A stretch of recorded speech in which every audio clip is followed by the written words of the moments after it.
Baik, Bapak Ibu, untuk membuka acara ini, marilah kita bersama-sama melafazkan lafaz basmalah. Bismillahirrahmanirrahim. Bismillahirrahmanirrahim. Bapak Ibu, guru, marilah kita sama-sama mendengarkan kata sambutan yang akan disampaikan oleh Bapak Ihsan, Magister Pendidikan dari BGTK Sumatera Selatan. Kepada Bapak, kami persilahkan. Baik, terima kasih Bu Mimi selaku pewawancara. Suara saya bisa didengar Bu Mimi? Siap, bisa Bapak?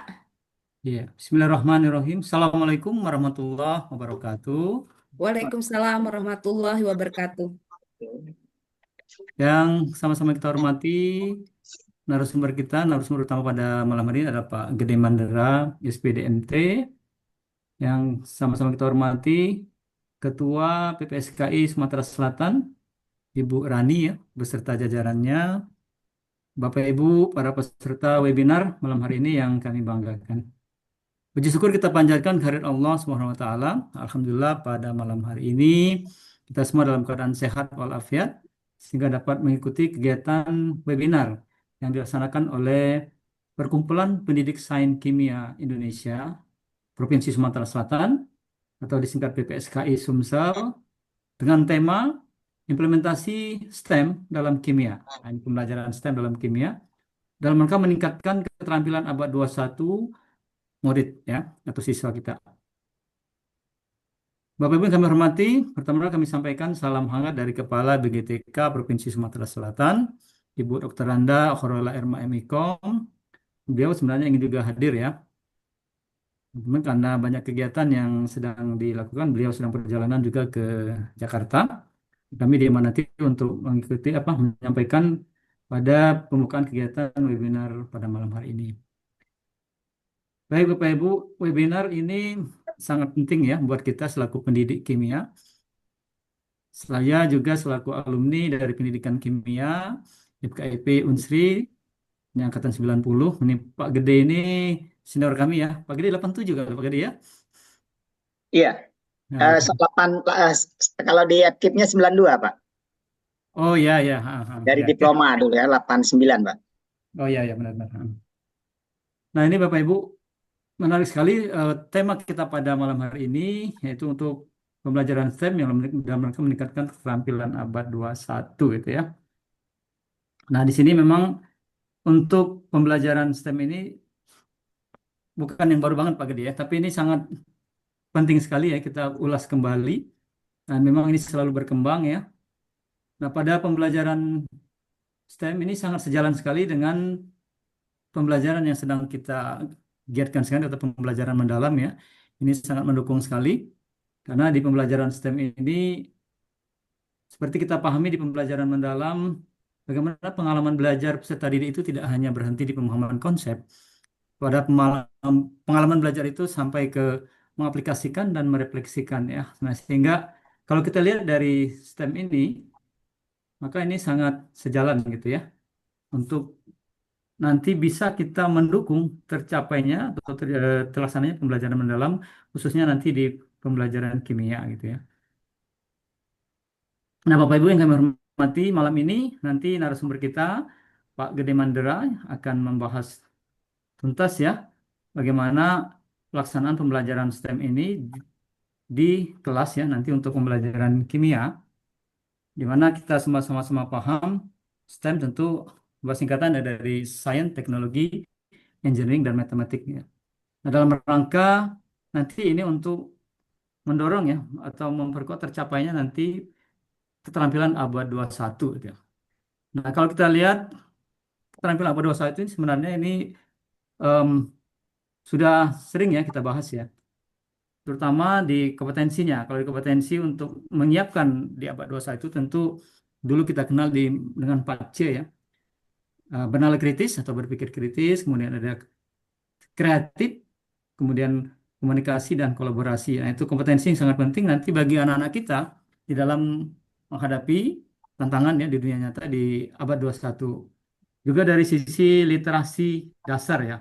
Literasi membaca, literasi numerasi, literasi sains atau IPA, literasi TIK, literasi finansial, dan literasi budaya atau masyarakat.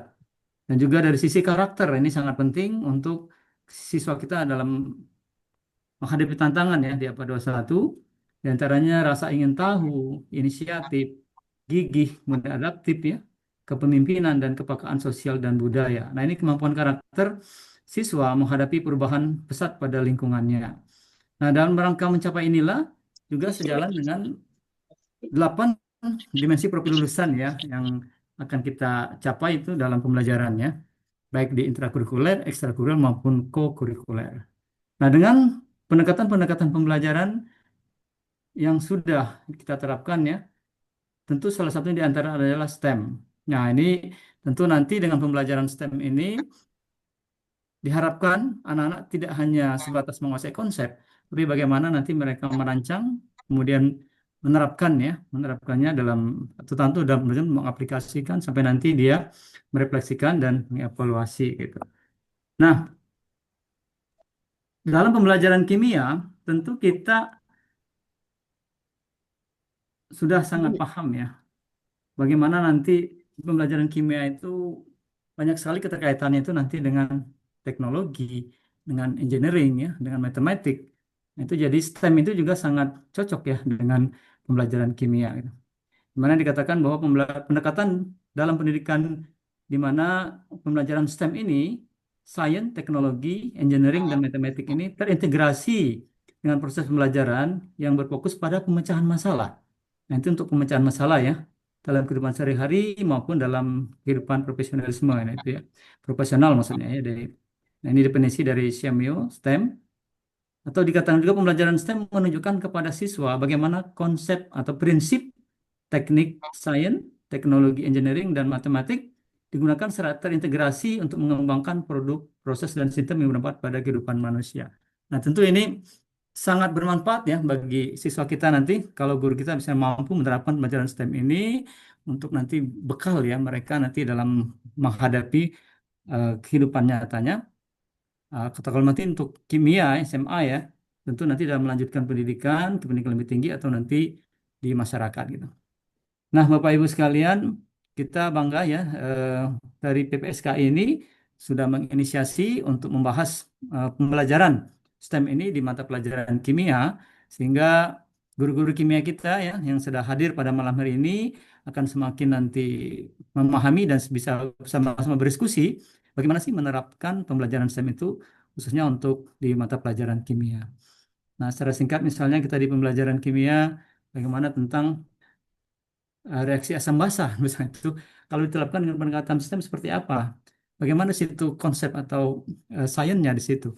Nah, tentu teori asam basa itu terkait dengan sainsnya ya. Bagaimana teknologinya? Nah, bagaimana teknologi dalam pembelajaran asam basa?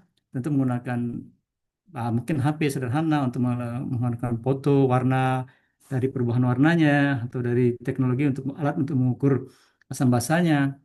Engineeringnya seperti apa misalnya gitu. Nah, mungkin nanti bagaimana penggunaan ya untuk indikator itu misalnya tidak tidak bisa menggunakan tidak memiliki indikator kita mereka bisa menggunakan indikator yang alami misalnya dari bunga dan sebagainya itu ya. Dan juga nanti bagaimana matematiknya. Nah, tentu perhitungan pH itu nanti terkait dengan juga dengan matematik itu contoh sederhana saja ya. Nah, ini mungkin nanti akan disampaikan Pak Gede ya secara detail untuk banyak sekali materi-materi di kimia itu yang bisa nanti dikaitkan dengan bagaimana pendekatan STEM ini itu bisa betul-betul diterapkan untuk pemecahan masalah dalam kehidupan sehari-hari, menumbuhkan kreativitas, menumbuhkan nanti bagaimana nalar nalar kritis pada anak kita, menumbuhkan kreatif ya, dan juga nanti menumbuhkan bagaimana nanti misal mereka bisa berkomunikasi dengan baik, berkolaborasi. Nah, itu dalam rangka menyiapkan mereka untuk menghadapi bagaimana tantangan pendidikan di abad 21 itu nanti. Nah, Bapak Ibu sekalian, malam ini tentu akan menarik sekali ya diskusi yang kita laksanakan dengan narasumber utama kita, Pak Gede Mandera, yang sudah banyak berpengalaman dalam menerapkan tentu pembelajaran STEM ini. Nah, juga kami dari BGTK sangat bangga ya dengan PPSKI yang sudah menginisiasi kegiatan seminar ini, dan ini merupakan salah satu upaya ya dalam rangka kita meningkatkan kompetensi guru-guru kita, khususnya guru-guru kimia di Sumatera Selatan, dalam rangka untuk memahami ya salah satu pendekatan yaitu pendekatan pembelajaran STEM ini, yang tentu ini sangat bermanfaat ya nanti untuk guru-guru kita dalam menerapkannya di pembelajaran dalam kelas ya nanti. Mungkin itu saja yang dapat kami sampaikan. Sekali lagi kami terima kasih dengan narasumber kita ya Pak Gede dan DPPSKI, khususnya Bapak sekalian guru-guru kimia di Provinsi Sumatera Selatan. Nah, mungkin baru 41 orang ya yang hadir ya.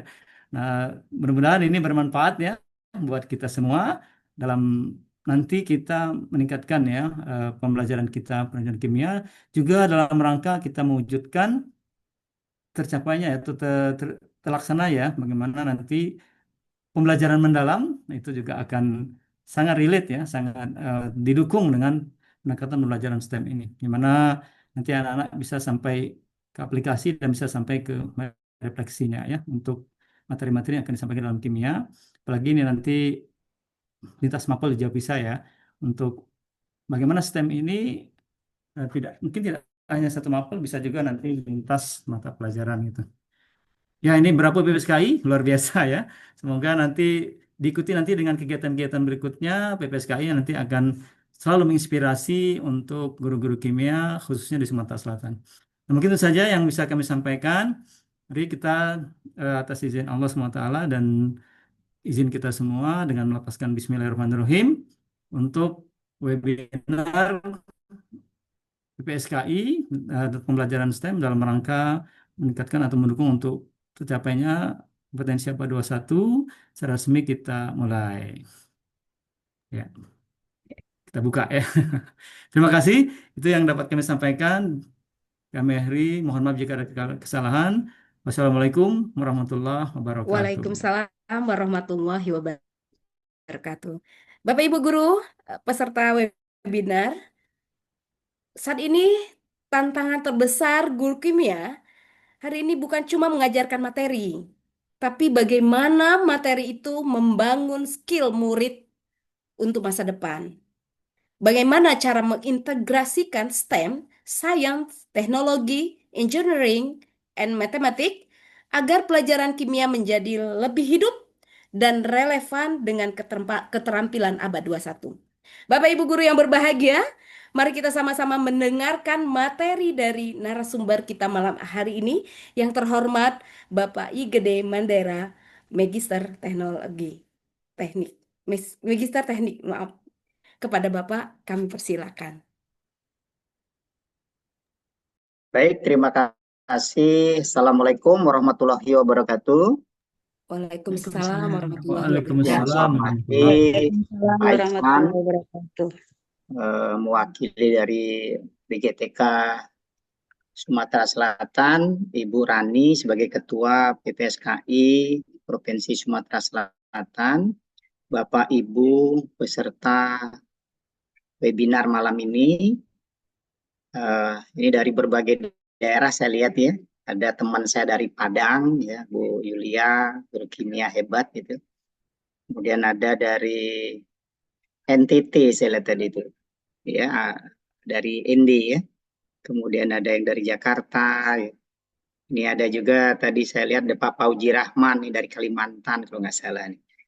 Nah, tentu kesempatan ini kesempatan yang luar biasa ya. Kita bisa berbagi, bisa berdiskusi dalam rangka meningkatkan kompetensi sebagai guru dalam melaksanakan pembelajaran. Mohon izin saya mau share screen ya, Bu. Siapa ininya? Silakan Bapak. Ya. Oke, bisa ya langsung ya. Bentar.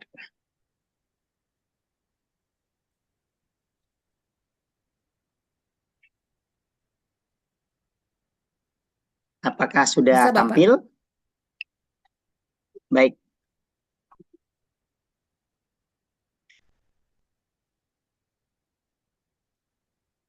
Terima kasih atas kesempatan berbaginya. Saya memperkenalkan diri dulu, saya Pak Gede. Saya guru kimia mengajar di SMA Negeri 17 Palembang. Jadi kebetulan mendapat kesempatan di Direktorat SMA untuk sering belajar ya bersama di direktorat kaitan dengan terakhir adalah STEM gitu. Jadi kemarin saya dihubungi Bu Rani untuk berbagi, tentu ini kesempatan yang baik untuk saya bisa berdiskusi dengan teman-teman guru kimia gitu. Bapak Ibu, mungkin kita mulai dari istilahnya menanyakan apa sih sebenarnya STEM itu gitu ya. Jadi sekali lagi STEM bukan sesuatu yang baru. Kalau Bapak Ibu pernah mengikuti dalam kurun waktu tahun 2016 ya sampai 2019 itu ada program dulu namanya SMA Rujukan ya. Itu salah satu program yang menjadi prioritas adalah STEM, pembelajaran STEM gitu. Nah, sehingga ketika sekarang dikaitkan dengan pembelajaran mendalam, pendekatan STEM ini lebih didorong untuk diterapkan, itu kaitannya sebenarnya dari praktek pedagogisnya ya Bapak Ibu. Nah, dalam kesempatan ini mungkin yang nanti bisa kita diskusikan adalah bagaimana sih pengenalan dasar pemikiran STEM, kemudian integrasi disiplin STEM di dalam pembelajaran, kemudian apa sih karakteristik STEM, lalu bagaimana implementasi STEM di kelas, lalu apa sih tantangan yang mungkin kita hadapi begitu. Nah, kalau kita cermati Bapak Ibu, salah satu di pengenalan STEM ini kan tentu kita harus bicara tentang relevansinya, ya apa sih relevansinya gitu. Nah, STEM ini sebenarnya ingin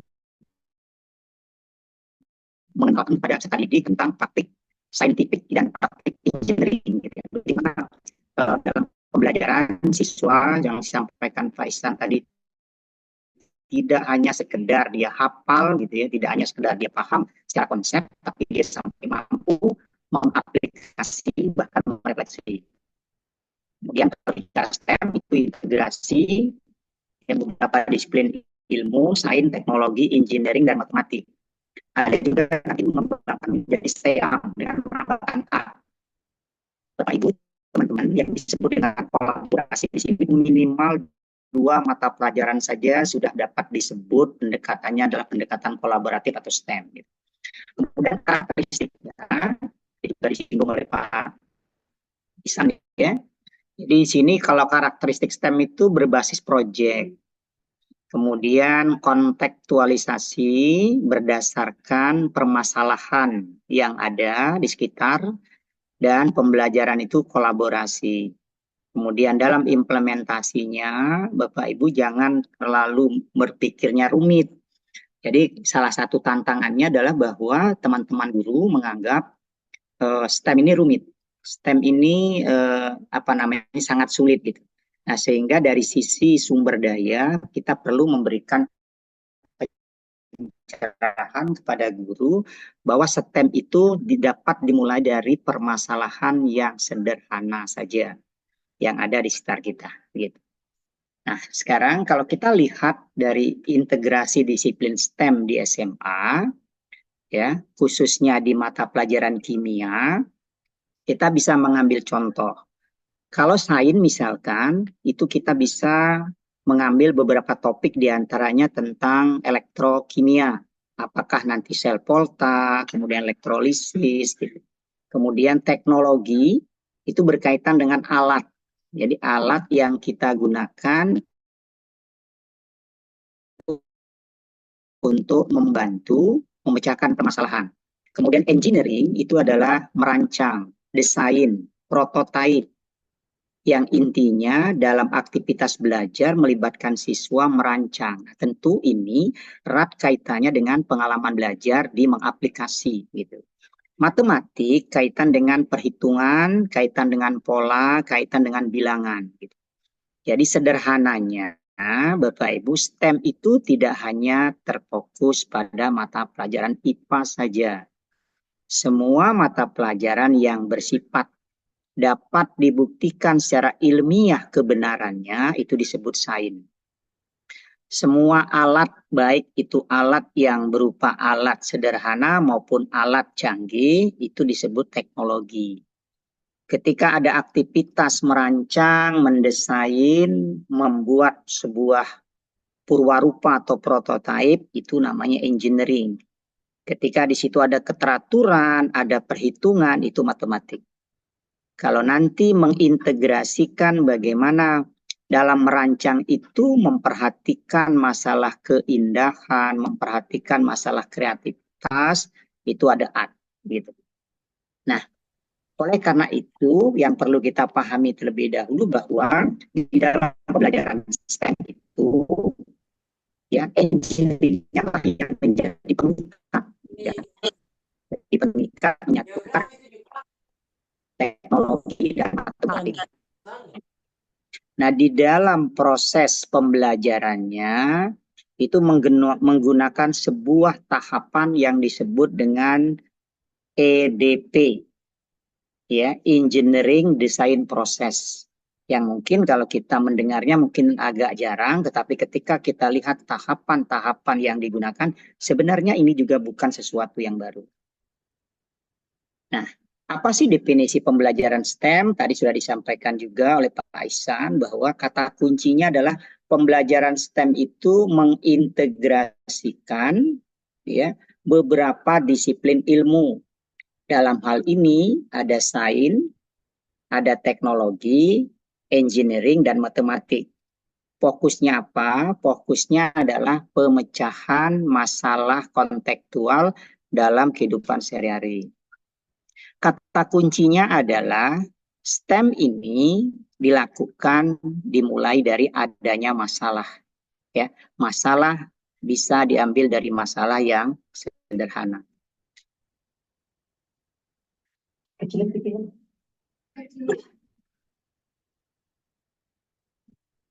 Nah, mungkin ini ilustrasinya Bapak Ibu bagaimana peran dari setiap komponen STEM dalam menyelesaikan permasalahan gitu ya. Jadi peran sains adalah sebagai kajian dari ilmu pengetahuannya, teknologi alat yang digunakan untuk mempermudah atau membantu dalam memecahkan masalah. Matematik adalah perhitungan atau pola yang digunakan dalam memecahkan masalah, sedangkan engineeringnya adalah desain atau rancangan atau sebuah prototipe gitu yang digunakan yang akan diuji coba. Jadi artinya ketika kita merancang pembelajaran berbasis STEM dengan pendekatan STEM, maka pembelajaran itu melibatkan beberapa disiplin ilmu ini. Oke. Nanti secara lebih rinci penjelasannya. Nah, saya perhatikan Bapak Ibu STEM apa gitu. Fokus pertama adalah berfokus pada penyelesaian masalah. Jadi STEM muncul jika ada masalah, ya. Kemudian masalahnya seperti apa gitu ya. Masalah yang muncul adalah masalah yang ada di sekitar murid, di sekitar sekolah, di sekitar lingkungan tempat tinggal. Bisa saja masalah itu berupa isu-isu lokal gitu ya. Kaitan dengan pengolahan sampah, kaitan dengan penataan lingkungan, kebersihan, dan sebagainya. Tentu nanti harus dikaitkan dengan CP yang sesuai. Yang kedua, Bapak Ibu, ada namanya praktik saintifik. Nah, ini adalah menjadi ciri dari pembelajaran STEM. Jadi pembelajaran STEM itu cirinya di dua. Ada namanya praktik saintifik dan ada praktik engineering. Kalau praktik saintifik berkaitan dengan pengujian konsep, kalau praktik engineering kaitan dengan bagaimana siswa mampu mendesain, merancang sebuah prototipe atau ide dalam memecahkan masalah. Kemudian ada integrasi lintas disiplin.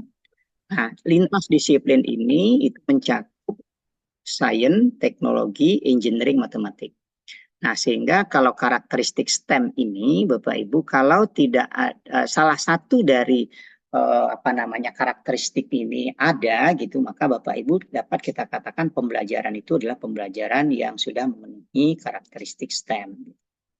Nah, salah satu contoh praktik saintifik yaitu menerapkan sebuah metode, sebuah cara, sebuah model, sebuah tahapan gitu yang akan kita gunakan untuk memecahkan masalah. Nah, Yang banyak digunakan dalam praktik saintifik ini menggunakan adalah design thinking atau disebut juga STEM PJBL ya. Tahapannya kalau kita lihat di sini ada yang pertama empathize. Empathize ini adalah tahapan ketika kita nanti bersama peserta didik mengeksplorasi masalah-masalah yang ada. Masalah-masalah yang ada yang akan dicarikan solusinya. Nah, selanjutnya tahap kedua pada tahap define adalah memfokuskan dari masalah-masalah yang ada, masalah mana yang prioritas akan ditentukan atau dipilih untuk dipecahkannya, dipecahkan nanti gitu. Kemudian tahap ketiga pada tahap idea ini adalah di mana di sini sudah mulai memilih ya, alternatif solusi yang akan dilakukan. Kemudian tahap selanjutnya yaitu tahap prototype ya atau membuat purwarupa. Disinilah mulai mengembang atau membuat sebuah rancangan atau desain. Selanjutnya terakhir adalah diuji coba. Nah, ini adalah salah satu contoh praktik saintifik yang biasa digunakan di dalam pemecahan masalah menggunakan namanya desain thinking. Boleh suaranya ini bocor ya. Nah, selanjutnya Bapak Ibu, kalau kita lihat ilustrasi dari EDP gitu, ini seperti ini. Jadi nanti apa bedanya gitu dengan design thinking tadi. Kalau EDP dimulai dari imagine, ya, imagine jadi imajinasi, kemudian plan, perencanaan, kemudian create, ya, mengkreasi, tes, menguji coba, kemudian improve, ya, kemudian di sini berimprovisasi, kemudian nanti setelah itu nanti ditingkatkan gitu ya, ditingkatkan dari hasil uji cobanya. Nah, sebagai contoh dari penerapan EDP, ini singkatnya sederhananya begini.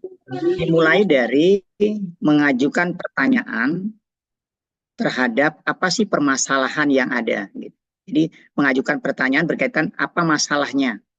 Nah, di dalam menentukan masalah nanti dilanjutkan dengan memilih masalah mana yang menjadi prioritas. Maka bagian kedua yaitu di imagine ya di sini apakah di sini berupa curah gagasan gitu ya untuk menghasilkan ide solusi yang akan dipilih tentu yang terbaik. Kemudian yang ketiga membuat perencanaan. Jadi membuat desain dan langkah-langkah perencanaan pemecahan masalah yang diambil. Kemudian yang keempat, meng-create. Nah, disinilah sudah masuk pada tahapan engineering-nya. Membangun, merakit, mewujudkan rencana menjadi prototype. Prototype Bapak Ibu di dalam pembelajaran STEM ini, di dalam engineering-nya tidak selalu berupa produk, ada produk. Bisa saja nanti hanya berupa ide atau gagasan yang diajukan. Gitu. Setelah membuat prototipe, maka dilanjutkan tahap selanjutnya diuji. Diuji tentu Bapak Ibu di dalam sebuah rancangan tidak selalu berhasil. Maka bisa saja nanti gagal. Nah, ketika gagal lalu ada redesign, maka disinilah yang disebut dengan proses engineering. Jadi engineering itu adalah sebuah membuat desain, diuji coba, ketika belum berhasil, kemudian diperbaiki, diuji coba lagi, ya, dan seterusnya. Sehingga ini nanti bisa merupakan sebuah siklus, begitu. Nah, Bapak Ibu, kalau kita coba, ya, ambil salah satu topik di dalam pelajaran kimia, misalkan topiknya adalah lapisan logam. Ya, misalkan ini membuat sebuah proyek, mengajak siswa bagaimana nanti kalau anak kita minta membuat sebuah proyek melapisi perabotan, peralatan, perhiasan ya dengan menggunakan logam yang sifatnya lebih mulia. Misalkan menyepuh perhiasan dengan menggunakan perak gitu ya atau menggunakan emas begitu. Nah, kalau kita lihat tahapan menggunakan EDP tadi, itu dimulai dari mengidentifikasi apa masalahnya. Oh, bisa jadi mungkin dari sisi peralatan, mungkin dari sisi proses gitu.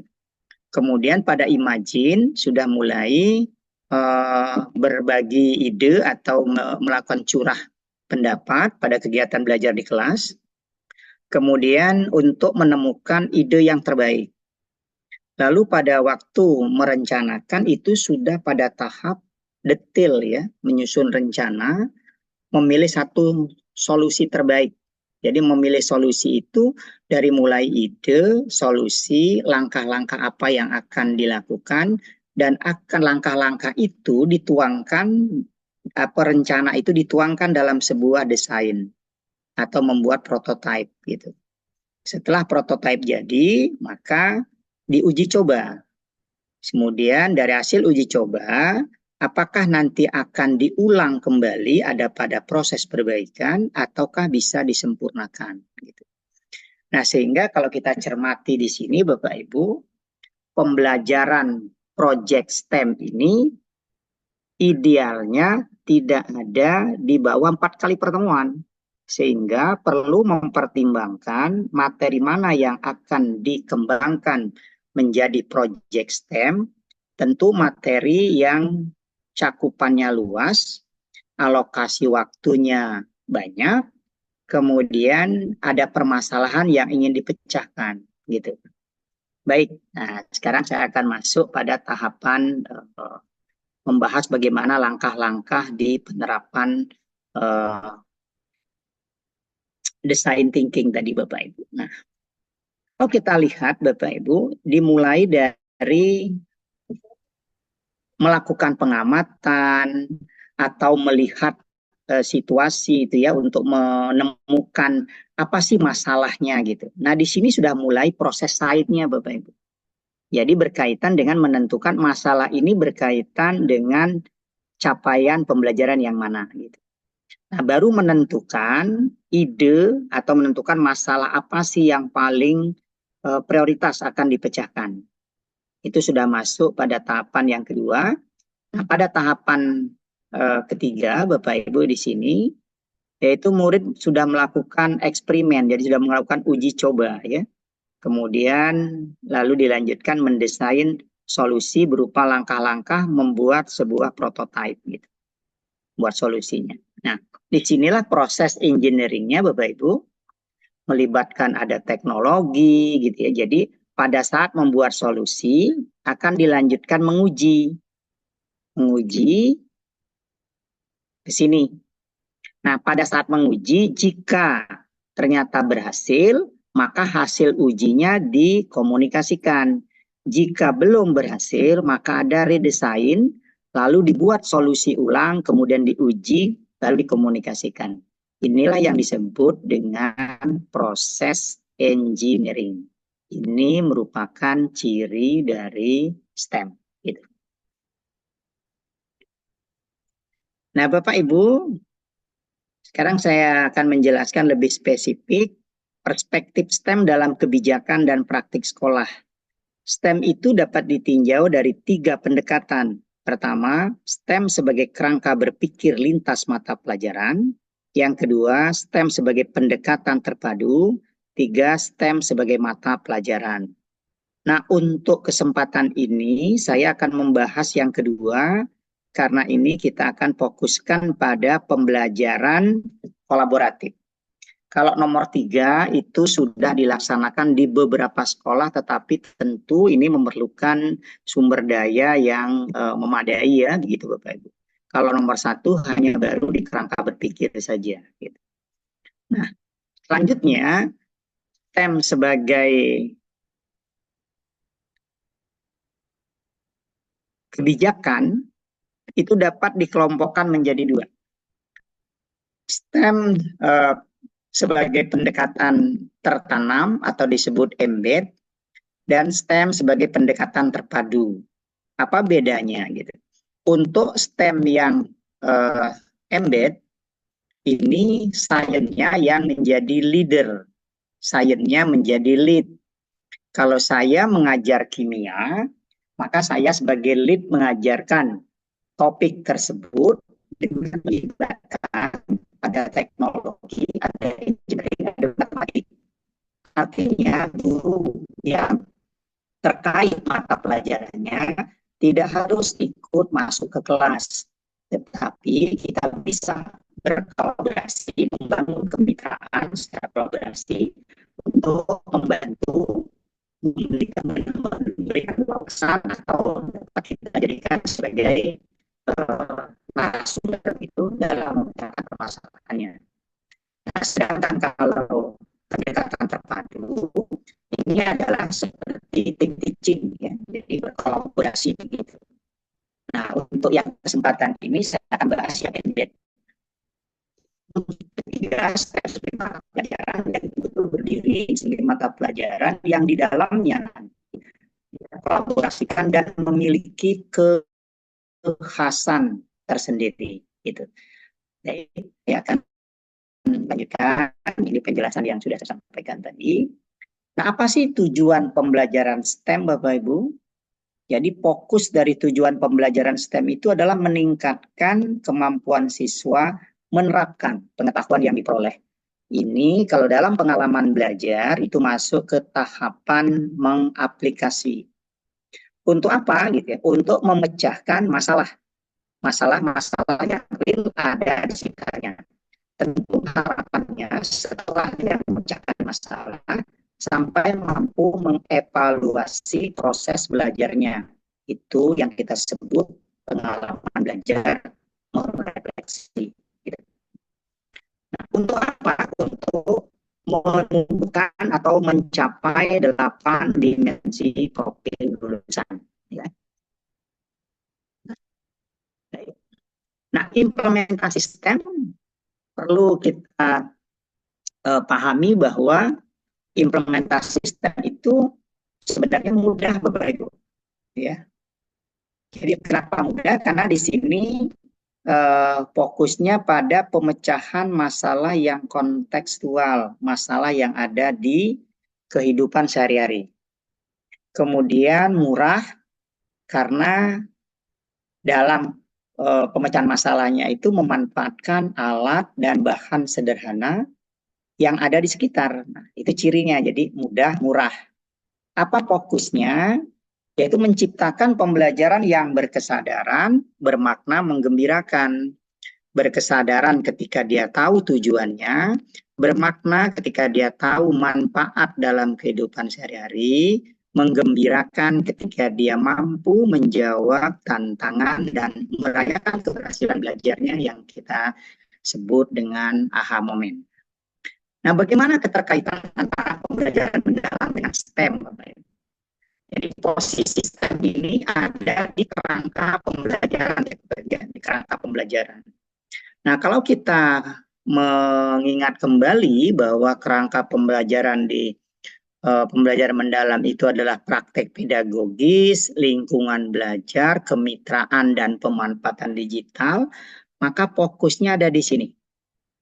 Jadi STEM itu adalah di praktek pedagogis pembelajaran kolaboratif, begitu ya. Sehingga kalau nyebut pembelajaran STEM identik dengan menggunakan model PJBL atau juga menggunakan PDR atau menggunakan engineering design process atau menggunakan design thinking. Nah, itu pendekatan atau praktik pedagogis yang digunakan. Baik. Nah, bagaimana implementasi pembelajaran STEM di sekolah? Implementasi STEM dapat dilakukan melalui kegiatan intrakurikuler, jadi pembelajaran di mata pelajaran, misalkan kimia, fisika, biologi, ekonomi, geografi, begitu, atau di kokurikuler. Ya, kokurikuler itu juga ada 3 strateginya, nanti kan? Ada proyek kolaboratif, ada gerakan 7 kebiasaan Indonesia hebat dan ciri lainnya, atau melalui kegiatan ekstrakurikuler. Nah, dalam kesempatan ini saya akan mendiskusikan dengan Bapak Ibu melalui intrakurikuler. Intrakurikuler itu dimulai dari membuat perencanaan, mulai dari menganalisis capaian pembelajaran, kemudian bagaimana pelaksanaan itu implementasi di kelas, dan bagaimana kita mengukur ketercapaian tujuan melalui asesmen. Oleh karena itu, maka langkah-langkah dalam merancang pembelajaran STEM ada 4 tahapan. Apa yang pertama? Yang pertama adalah menentukan topik terlebih dahulu. Menentukan topik artinya menentukan permasalahan yang ada. Lalu yang kedua adalah mengaitkan permasalahan tersebut dengan capaian pembelajaran yang relevan. Kemudian yang ketiga baru menentukan strategi pelaksanaannya. Jadi kita menentukan pelaksanaan proses saintifik dan rekayasa, apakah menggunakan EDP, menggunakan PJBL gitu. Dan yang terakhir baru menyusun perencanaan pembelajaran STEM gitu. Kalau kita memperhatikan ini sebenarnya antara langkah pertama dan langkah kedua ini boleh bertukar gitu. Boleh dimulai dari permasalahan yang ada terlebih dahulu, baru kaitkan dengan CP, atau boleh menganalisis CP terlebih dahulu, baru kita menentukan permasalahan atau topiknya.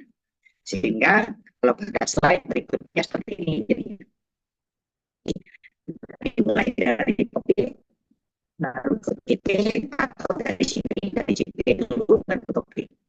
Maka pada langkah ketiga baru menentukan strategi engineering, dan langkah keempat baru menyusun perencanaan.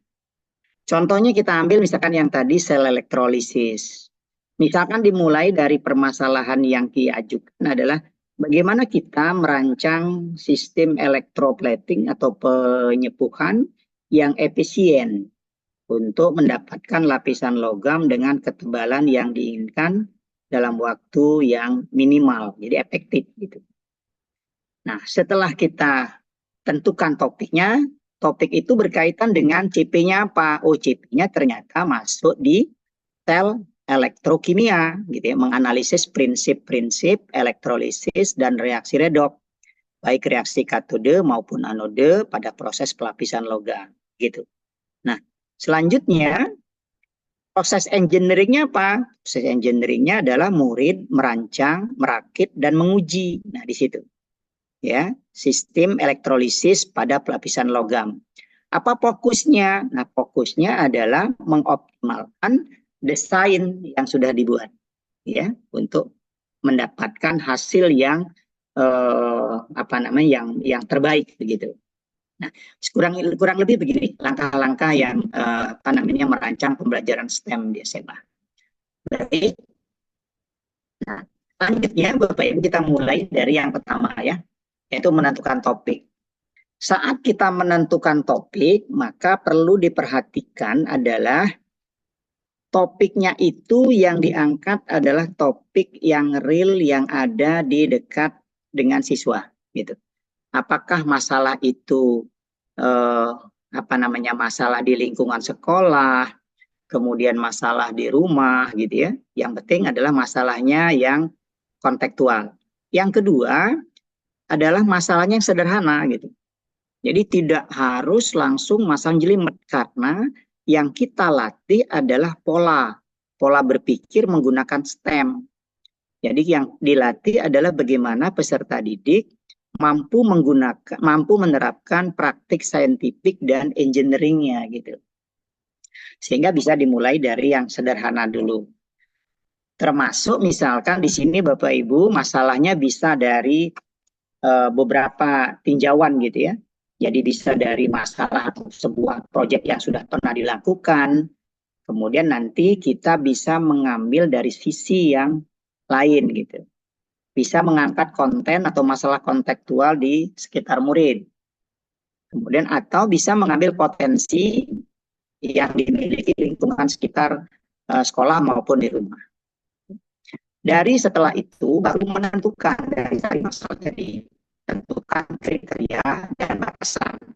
Jadi kriteria itu adalah ukuran ya minimal yang harus dipenuhi, batasan berkaitan dengan produk atau prototipenya seperti apa yang diinginkan gitu.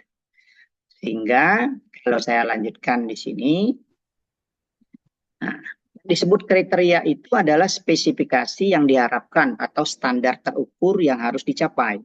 Contoh misalkan, jadi kalau kita mengharapkan nanti, tercapainya lapisan yang rata dan kuat. Kemudian masa endapannya misalkan minimal 90% sesuai dengan perhitungan teoritis. Jadi itu bisa dihitung. Berapa waktu yang dibutuhkan, berapa listriknya, kemudian berapa ketebalannya atau berapa masanya.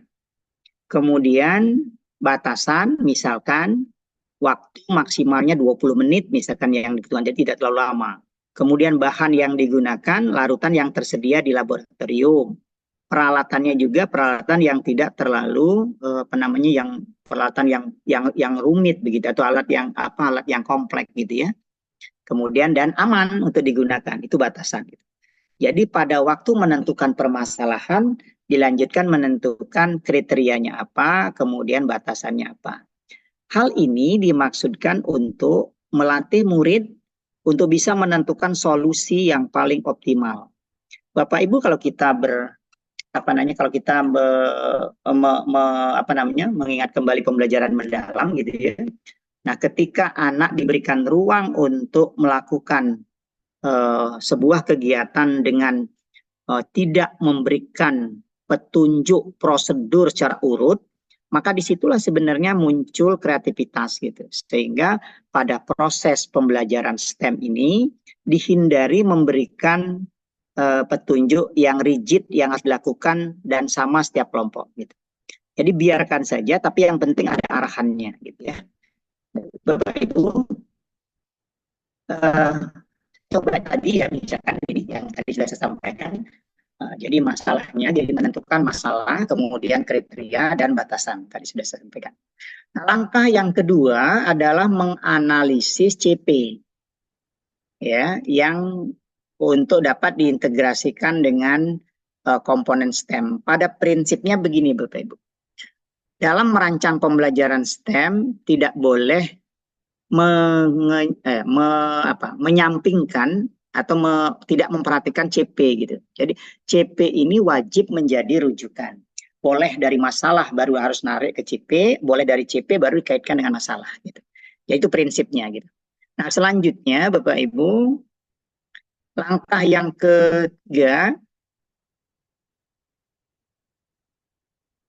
ketiga adalah menentukan strategi tadi ya, menentukan strategi. Nah, katakanlah di sini misalkan ini menggunakan langkah-langkahnya menggunakan design thinking gitu ya. Dari mengajukan pertanyaan, kemudian bertukar pikiran, mendesain solusi, membuat solusi, menguji, mendesain ulang dan mengomunikasikan gitu. Nah, sebagai contoh misalkan kita ambil yang tadi, kita terapkan di sini. Jadi yang untuk electroplating tadi. Nah, kita bertanya pada tahap yang pertama gitu ya, untuk menentukan masalahnya. Jadi dengan mengajukan pertanyaan yaitu bagaimana merancang electroplating yang efisien untuk ketebalan tertentu misalkan. Maka di sini lebih pada mendefinisikan masalahnya gitu. Pada tahap kedua meninjau ya atau berbagi pendapat kaitan dengan solusi yang akan diambil berkaitan dengan arus, jarak, elektrode gitu. Kemudian pada mendesain solusi, di sini merancang skema ya atau membuat sebuah prototipe. Kemudian yang berikutnya membuat solusi, merakit. Jadi merakit itu sudah di sini engineeringnya nanti ya. Kemudian pada waktu menguji sudah melakukan uji coba melaksanakan proses pelapisan. Maka di sini akan mencatat data itu dari matematiknya, membandingkan masa ya aktual dengan masa teoritik. Bisa jadi secara teoritik berapa, secara masa berapa, nanti akan dilihat bagaimana perbedaan itu terjadi. Kemudian apabila di situ terdapat misalkan masih hal perlu diperbaiki, tentu nanti dilakukan desain ulang. Dan setelah berhasil maka dikomunikasikan. Inilah kira-kira Bapak Ibu praktik saintifik dan engineering pada proses electroplating ini, begitu. Nah, bagaimana menyusun perencanaan yang kamu menyusun perencanaan yang berbeda dengan perencanaan perjalanan mendalam adalah di sini, Bapak Ibu. Jadi kalau kita mulai dari identifikasi, kemudian desain pembelajaran, kemudian pengalaman belajar, asesmen kan sama. Tapi pada bagian desain pembelajaran itu dimulai dari topiknya. Nah, maka ketika kita sudah mulai dari topik berarti artinya menentukan permasalahan yang akan diangkat dan dikaitkan dengan CP-nya. Nah, pada topik ini nanti akan diuraikan terlebih dahulu apa kontennya, apa tantangannya, apa batasan gitu.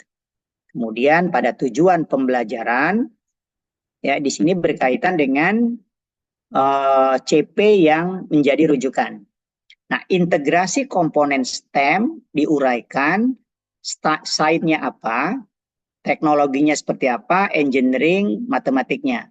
Nah, praktek pedagogisnya adalah menggunakan model pembelajaran STEM yang kita sebut PJBL STEM atau EDP atau desain proses, design thinking. Kemudian yang lain sama, kemitraan, lingkungan, penguatan digital sama gitu ya. Langkah-langkah juga sama.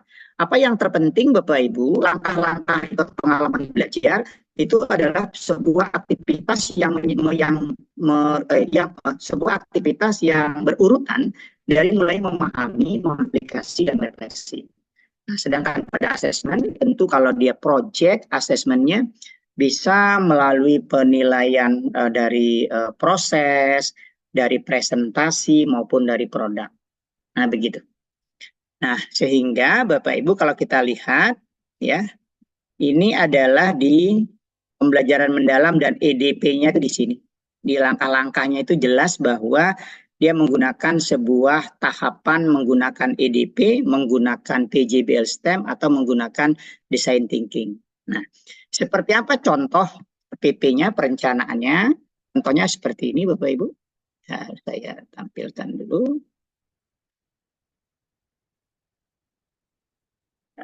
Contohnya adalah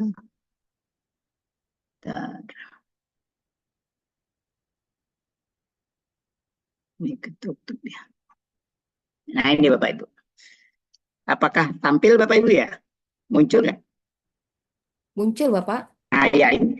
Nah, ini perencanaannya Bapak Ibu. Jadi perencanaannya seperti ini, ya ini sama dengan PM. Saya akan menampilkan di mana sih perbedaannya begitu ya. Perbedaannya itu kalau Bapak Ibu perhatikan nanti ya, ya dari identifikasi murid, kemudian identifikasi materi, kemudian identifikasi lulusan gitu ya. Kemudian, nah desain pembelajarannya di sini Bapak Ibu. Topiknya adalah optimalisasi sistem electroplating berbasis pada diri dan bukan topik. Nah, nanti dikaitkan dengan CP-nya kaitan dengan sel elektrokimia yaitu sel elektrolisis.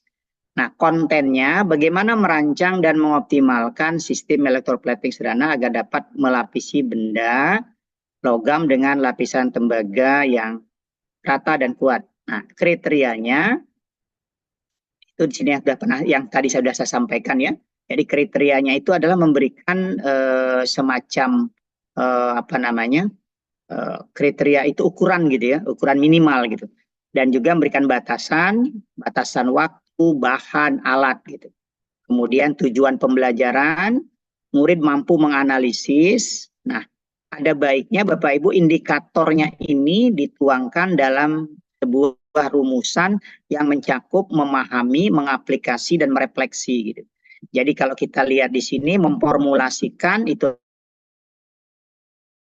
adalah memahami, menghitung masih memahami, membuat skema itu adalah sudah mengaplikasi, memverifikasi itu adalah sudah refleksi gitu ya.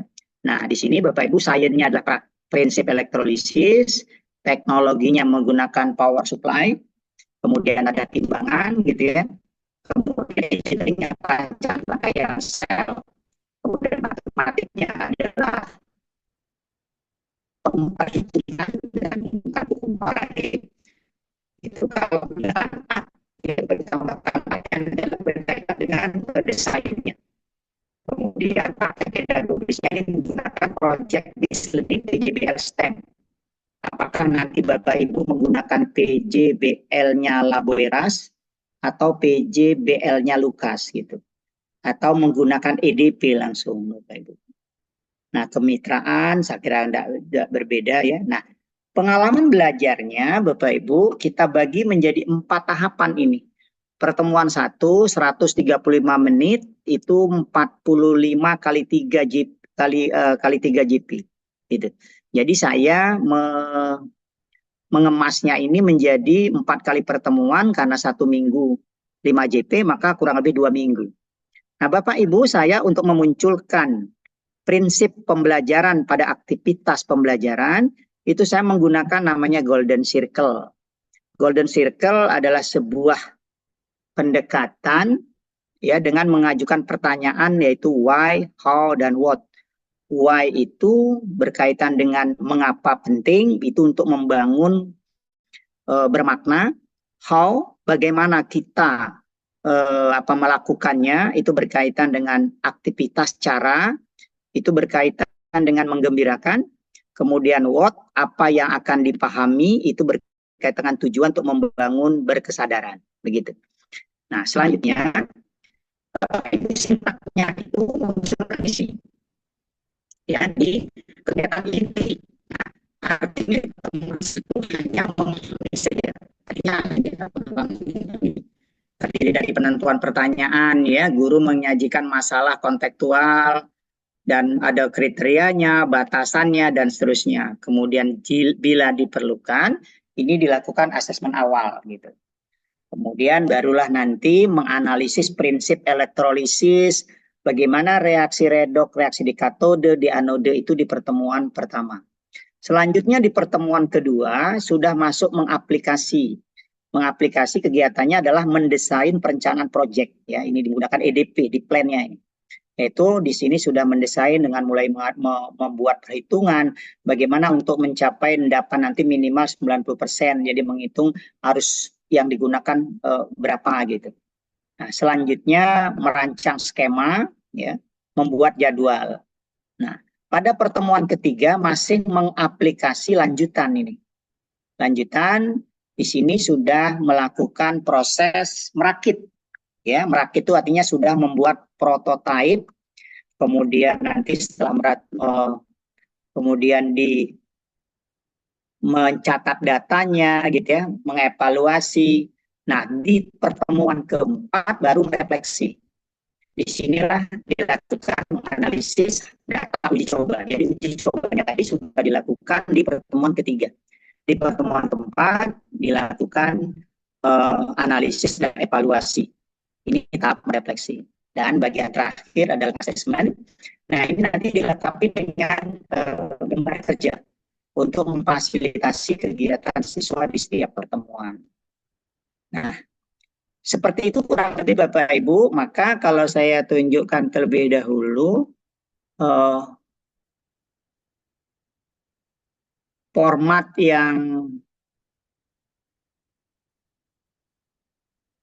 yang saya siapkan untuk membuat perencanaannya seperti ini.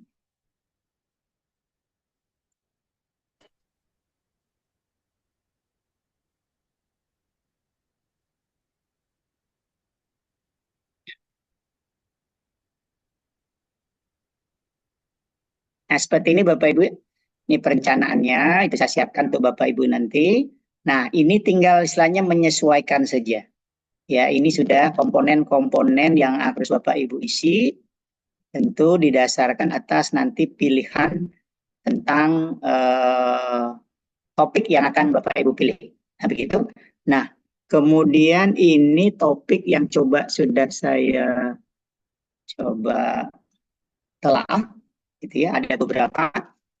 Ini untuk di kelas 10 ada 2 topik kaitan dengan larutan elektrolit non-elektrolit, kemudian ikatan kimia bentuk molekul, kemudian kelas 11 laju reaksi, keseimbangan, kemudian kelas 12 ada 3 topik kimia polimer, kemudian kimia korosi, kemudian ada koloid, kemudian ada sel kota ya untuk membuat energi listrik gitu. Ada lagi untuk yang elektroplating tadi. Nah, seperti apa bukti pelaksanaannya, Bapak Ibu, seperti ini ya. Saya melaksanakan pembelajaran, ini dokumennya. Saya mulai dari mengajak siswa membuat rancangan terlebih dahulu, Bapak Ibu. Ini membuat rancangan, nah ini. Jadi saya ngajar 5 kelas, itu Bapak Ibu ya. Jadi siswa membuat rancangannya terlebih dahulu secara berkelompok gitu. Jadi siswa membuat rancangannya seperti ini di Canva. Nah, ini rancangannya. Jadi rancangan itu berisi ada alat, ada bahan, ada eh, desainnya gitu ya. Nah, ini gambarnya begitu. Jadi itu hanya buah yang digambarkan gitu. Ini ada gambar lampunya. Jadi setidaknya ada 3 poin yang disampaikan. Pertama adalah alat dan bahan. Yang kedua adalah prosedur atau rancangan, ini langkah-langkahnya. Langkah-langkahnya inilah kita berikan mereka yang nyusun, Bapak Ibu. Jadi tidak kita berikan gitu ya. Seperti itu. Kemudian setelah sudah menyusun ini, maka ada pengumuman berikutnya. Pada pertemuan berikutnya, siswa diajak untuk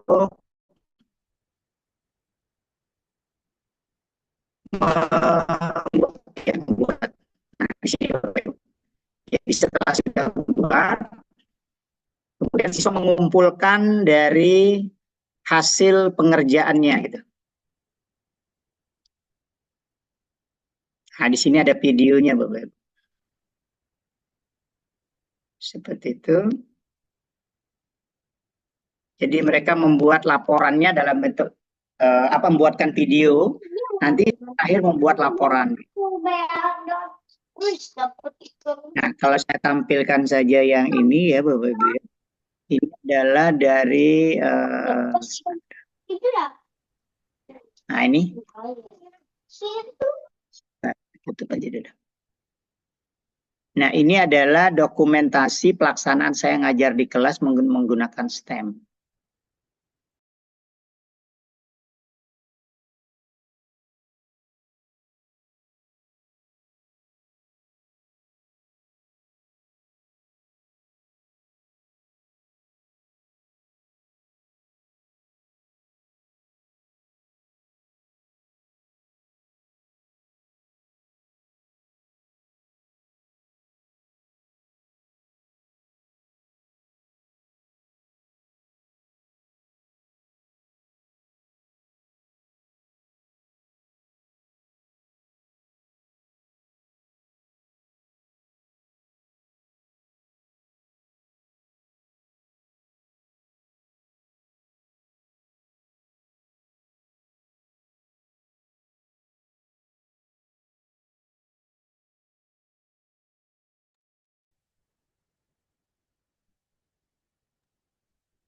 Pak, mikrofonnya mati, Pak.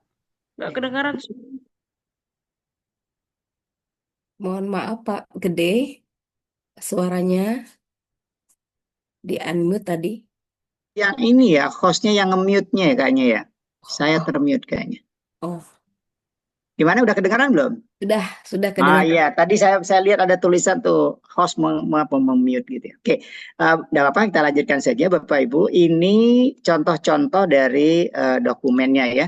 Jadi kalau saya lihat sini ada yang anak membuat video gitu ya. Ini videonya sangat menarik gitu. Bahkan ini ada sebuah video mereka membuat eh, atau mengajukan ide pemecahan masalahnya adalah jika lampu lalu lintas mati, mengatur lalu lintas mati gitu. Nah, ini mungkin saya coba putarkan ya. Oh, sepertinya ya, kemuncul. Ya, muncul apa ini?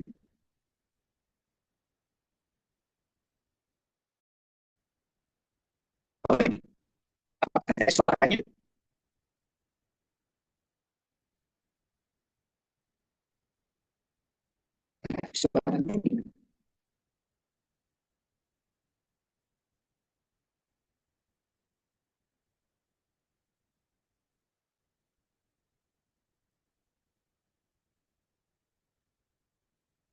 Kok suaranya hilang?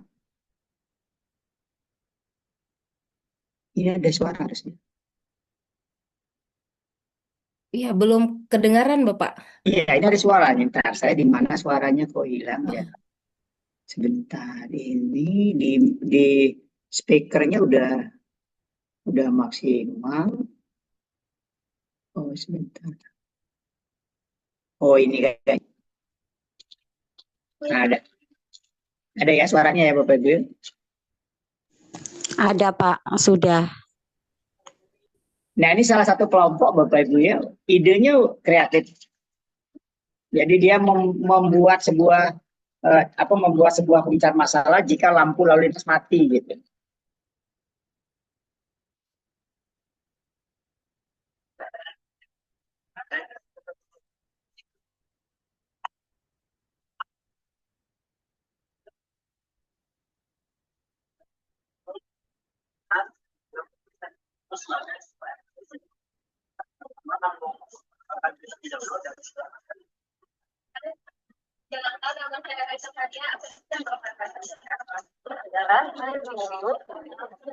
Jeruk nipis, koin tembaga sebagai katoda, kabel buahnya,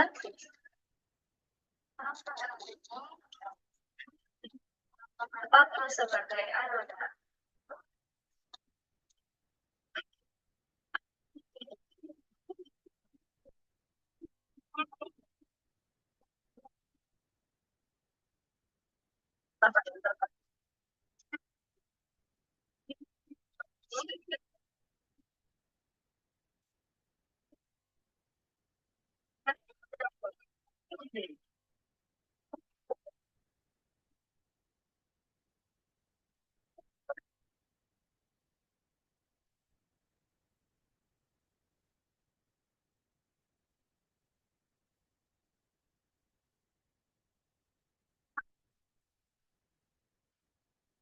Oke, seperti itu ya Bapak Ibu. Jadi ini dokumennya banyak ya, video-videonya itu sebenarnya mereka ngumpulkannya di sini. Jadi ngumpulkannya itu di dokumen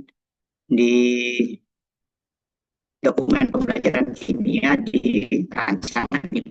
Karena di rancangan ini mereka juga mengumpulkan laporan gitu. Nah, di sini Bapak Ibu misalkan ini 12 juga.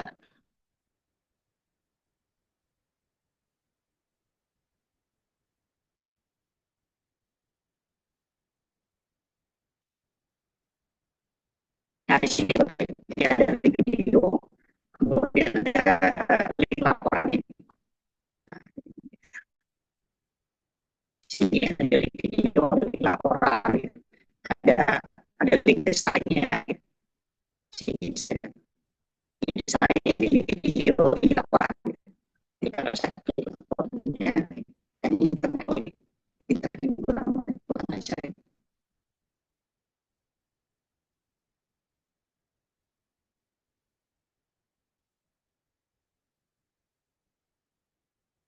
Nah, ini laporan mereka. Laporan.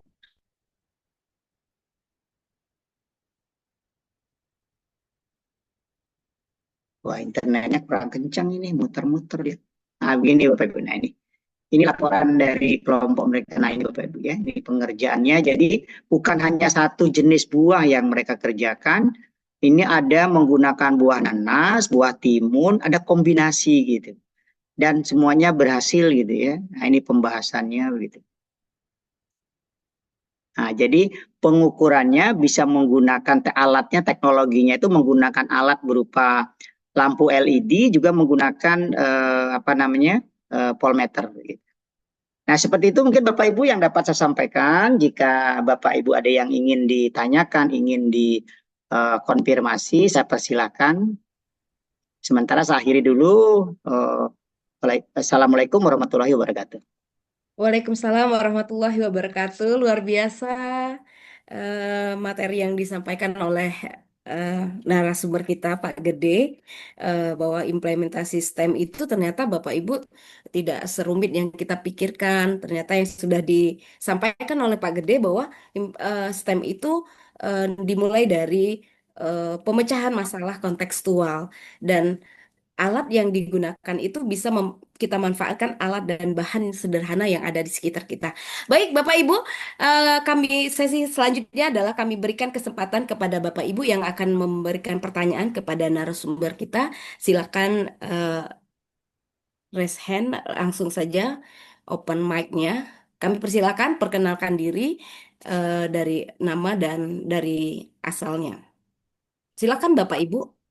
Gunakan waktu ini yang sangat bermanfaat, sangat luar biasa. Kita akan tanyakan dengan pakar dari STEM gitu. Silakan.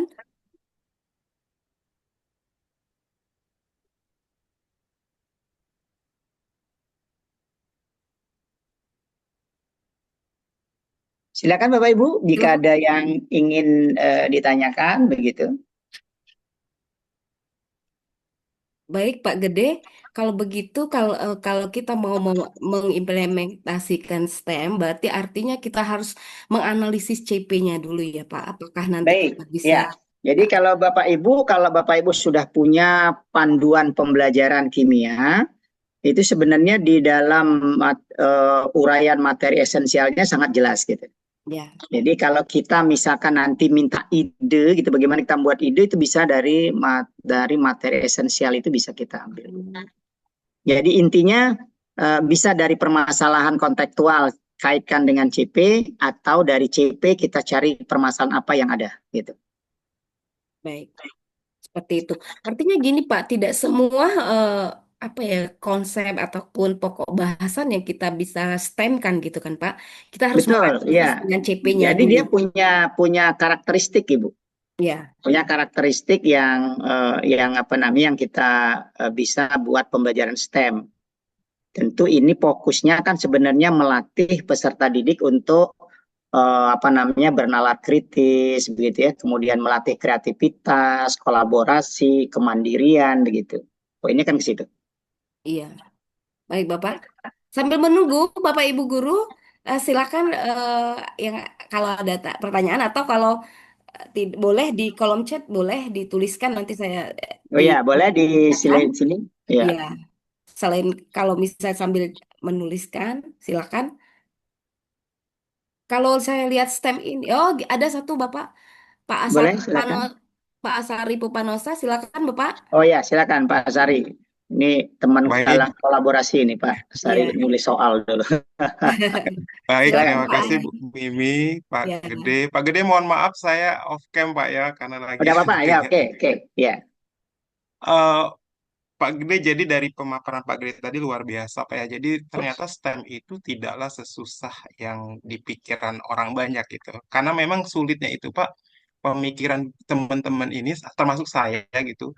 STEM itu beratnya itu di engineering-nya itu gitu Pak. Nah, ternyata sebenarnya engineering itu kan kalau kita ada tahapan merancang, kemudian anak itu melakukan apa yang dia rancang, itu kan sudah termasuk engineering gitu Pak ya Iya, gitu. betul. Iya, sederhananya Nah, begitu.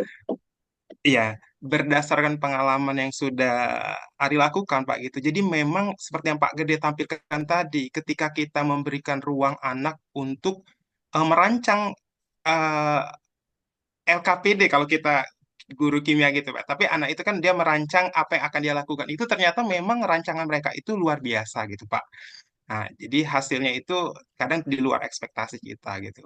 Nah, pertanyaan saya, Pak, kan kalau misalnya perancangan prototipe kayak kayak self auto tadi, dia kan bisa satu atau dua kali pertemuan gitu Pak. Nah, bagaimana Iya. kalau misalnya project STEM yang kita buat itu, misalnya Pak dia butuh waktu 4 kali pertemuan atau 1 bulan Pak jangka waktunya. Nah, kan misalnya kita ada nanti anak itu belajarnya di luar dari jamnya di sekolah gitu, Pak. Jadi tidak di dalam kelas gitu. Nah, apakah itu masih bisa dikatakan bahwa dia project STEM-nya masuk ke intrakurikuler atau sudah kokurikuler, Pak Gede? Kalau kita buat seperti itu, Pak. Itu aja, Pak Gede. Kalau kita lihat kan ininya Pak, kita lihat dari tujuan ya. Jadi ketika Hmm. kita tujuannya adalah untuk mencapai CP gitu, maka dia intra. Nah, intra itu bisa melalui kegiatan tatap muka, bisa melalui kegiatan tugas secara mandiri.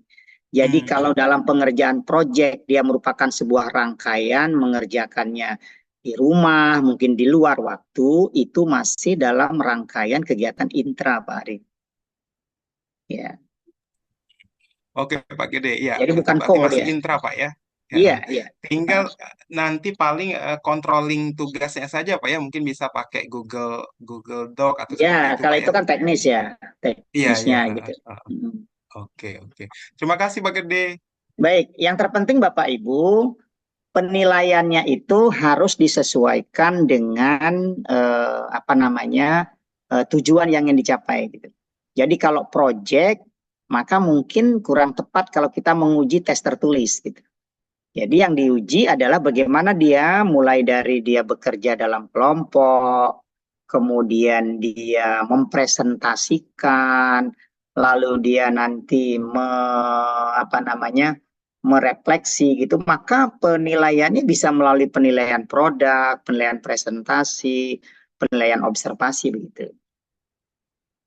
Oh, ini ada yang bertanya nih, Ya, baik Bapak, Bu, ada di kolom Bu chat saya. Yunita ya. Ya, Ibu Yunita Hamsari, saya bacakan Bapak izin. Ya, boleh, silakan. Tadi salah satu karakteristik STEM ada kolaborasi mapel. Misal berkolaborasi dengan mapel matematika dan fisika.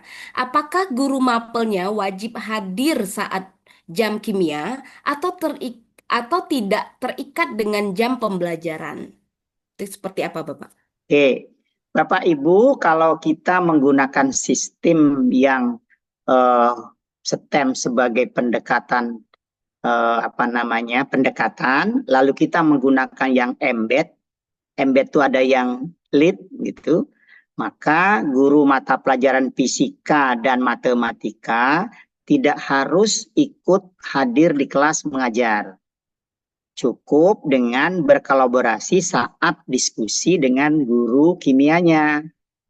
Tapi kalau kita menggunakan sistem tim terpadu tadi, maka ikut ke dalam. Contoh misalkan, katakanlah di kelas 10, di mata pelajaran IPA itu ada mata pelajaran, ada topik iklim, perubahan iklim gitu ya. Nah, perubahan iklim ini kan nanti adalah kolaborasi antara fisika, kimia, dan biologi.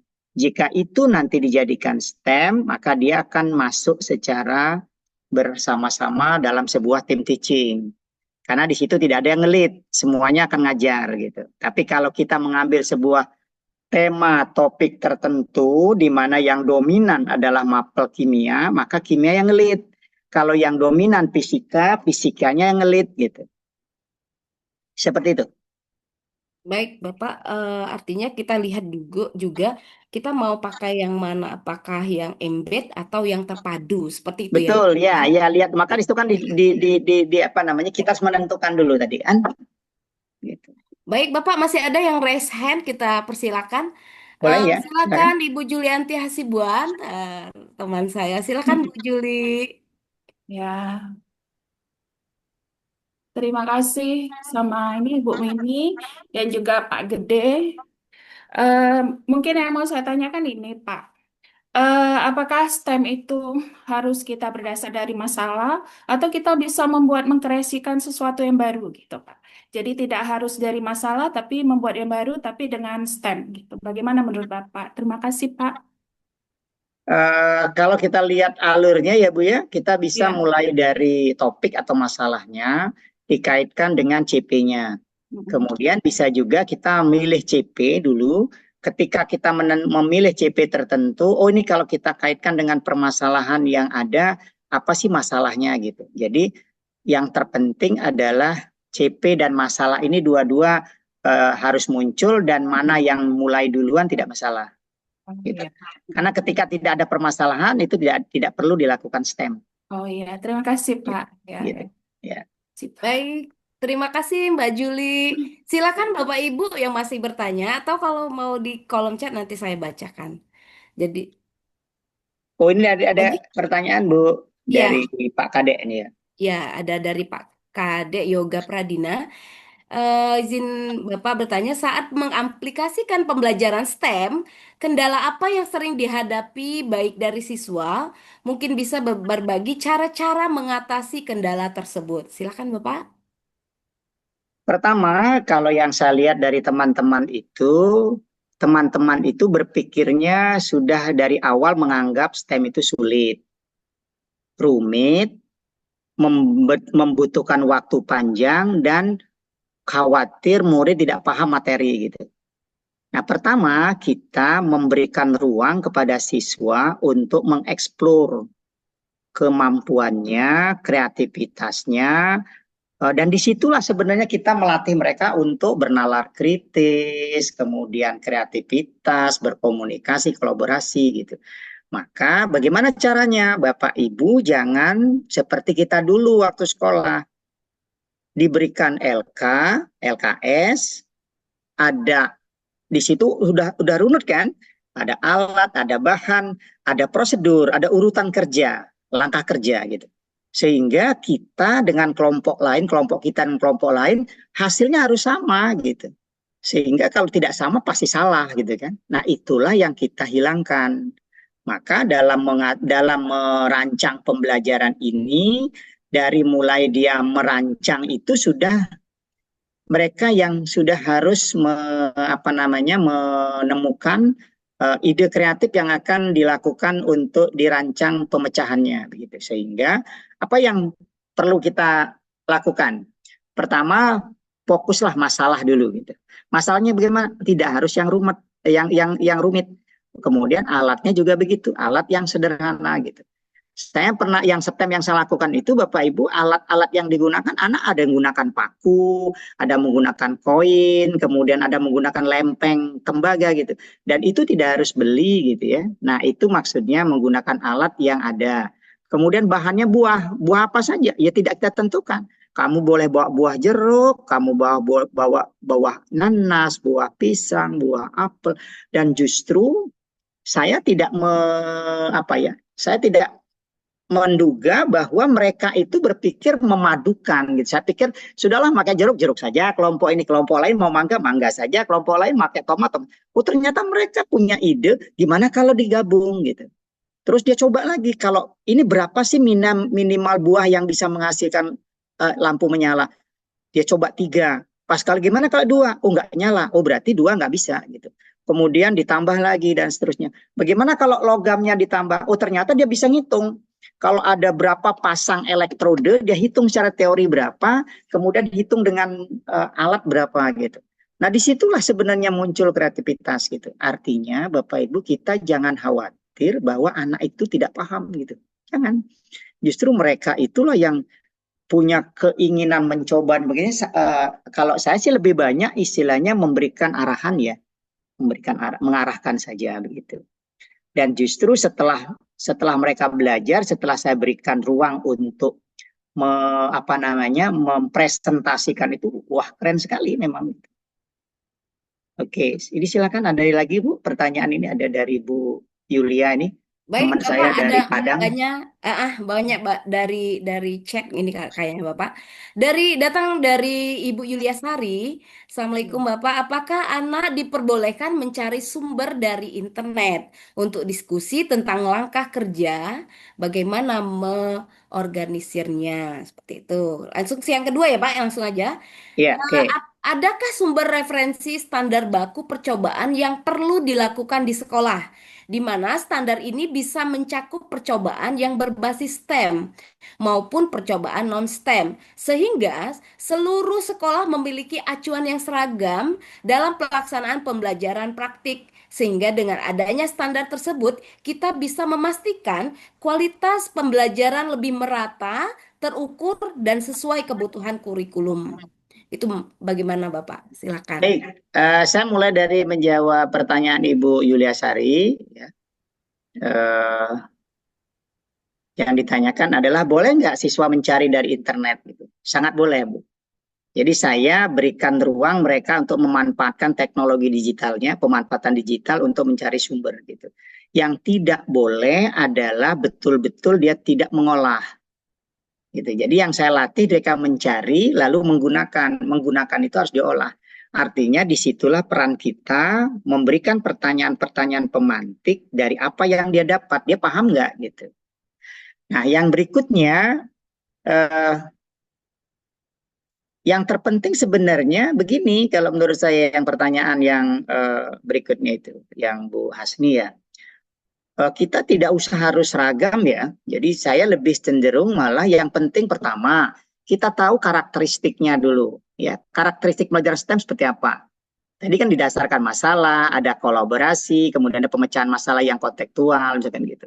Nah, apa yang terpenting ketika bicara STEM? Nah, yang terpenting itu ada praktik saintifik, ada praktik engineering, ada kolaborasi minimal 2 bidang ilmu begitu. Nah, kalau itu sudah ada, itu STEM gitu. Nah, kalau tidak ada permasalahan yang kontekstual, lalu tidak ada praktik engineering, maka tidak usah dijadikan STEM gitu. Intinya begitu. Nah, maka ketika kita misalkan bicara tentang merancang ya, bicaranya kalau udah kita nyebut mendesain gitu. Mau kemudian engineering jadi kesannya agak serem begitu ya. Enggak juga gitu. Maka yang penting sebenarnya ketika anak misalkan membuat sebuah rancangan lalu rancangan itu adalah nanti diuji coba, itu sudah ada praktek engineering gitu. Nah, yang berikutnya adalah Bapak Ibu tidak harus berupa produk, ada namanya dilema STEM gitu ya. Mungkin ini yang terakhir yang saya sampaikan. Nah, ini saya coba share lagi ya. Jadi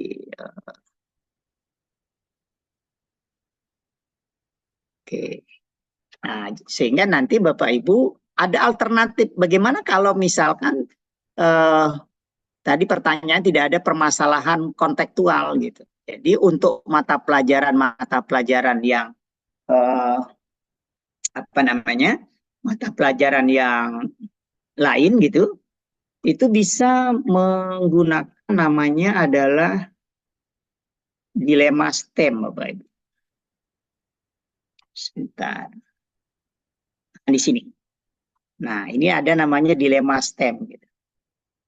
Nah, dilema STEM ini adalah merancang pembelajaran proyek STEM yang berupa rancangan ide solusi terhadap masalah gitu. Jadi bisa saja masalahnya itu berupa sebuah ilustrasi gitu. Jadi pertanyaannya kan kalau untuk boleh nggak misalkan nggak ada masalah gitu. Ya, masalahnya dibuat dalam bentuk sebuah ilustrasi. Kalau seperti ini apa yang kamu lakukan? Contoh misalkan, jika misalkan di sekolah kita misalkan ada aturan tidak boleh membawa gadget misalnya gitu. Apa solusinya gitu? Nah, ini bisa menggunakan PBL, problem based learning gitu. Tapi kalau yang tadi memang lebih disarankan menggunakan project based learning atau EDP atau menggunakan design thinking begitu.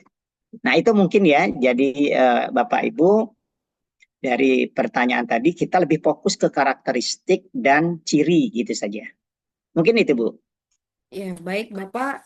Luar biasa Bapak Ibu semuanya di sini. Ternyata kita mendapatkan insight baru tentang STEM. Jadi kita selama ini mengatakan bahwa STEM itu sulit, rumit, perlu waktu pengerjaannya. Ternyata tidak seperti itu. Dan saya ingat Bapak waktu dulu kalau zaman-zaman dulu sekolah itu diberikan oleh guru itu berupa LKS gitu Pak ya. LKS-nya Iya, itu iya. memang runut betul, Iya, runut betul sampai kita menghasilkan suatu hasilnya seperti apa. Tetapi ternyata sekarang ini memang siswa sendiri boleh merancang sendiri ya Pak LKPD-nya atau LKS-nya sih. iya betul ya. Baik Bapak. Seperti itu.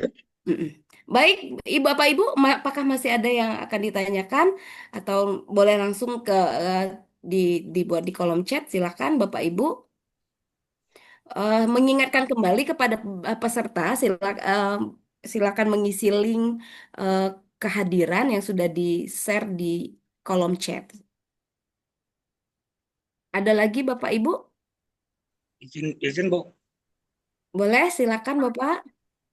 Baik, Assalamualaikum warahmatullahi wabarakatuh. Waalaikumsalam. Waalaikumsalam warahmatullahi wabarakatuh. Nama saya Chandriadi dari SMA di 1 Wayang Licir. Eh, Berjumpa kembali Pak Gede, sudah lama nggak ketemu Pak dengan Pak Oke. Gede ini. Iya. Ya, tutor di Jakarta waktu pelatihan soal ahok. Oh iya iya iya iya. Ya, sehat Pak. Jadi menarik sekali apa yang disampaikan oleh Bapak tentang pembelajaran STEAM ini. Nah, kami yang di daerah ini Pak, terkadang banyak kendala yang sering kami temui, yang sering kami jumpai di lapangan ini. Yang pertama itu terkadang keterbatasan sarana. Ya mungkin seperti yang Bapak sampaikan tadi, mungkin sarana bisa kami gantikan dengan yang kontekstual yang ada di lingkup. Seperti misalnya membawa kabel dari rumah, misalnya baterai kami ganti dengan baterai dari rumah, buah-buahan dan lain sebagainya. Anak bisa berinovasi dari sana, mungkin dari ide-ide mereka.